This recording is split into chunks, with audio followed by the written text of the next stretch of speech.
Hello everyone and welcome back to this channel, and today I'm going to walk you through how to sell logo designs on Fiverr. These are the 4 things you need to do to be able to sell logo designs successfully on Fiverr. 1. Niche down, that is specialized, e.g. minimalistic logos for startups, which is much better than saying I make logos. Second step is to showcase your best work. Use mockups and before and after samples in gig, images and videos. Then the third step is to offer tiered pricing like basic $20, standard $50 and premium $100 plus with clear deliverables. And the fourth step is to use SEO optimized title or description. Use keywords like modern logo design plus fast delivery. Now let's go to the mistakes you need to avoid. 1. Cheap pricing.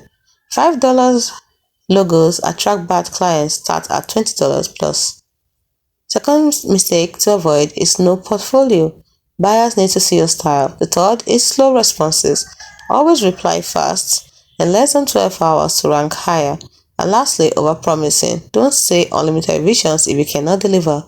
Pro tip: upsell brand kits like business cards, social media designs for 2 to 3 times more profit. Hope you found this video helpful.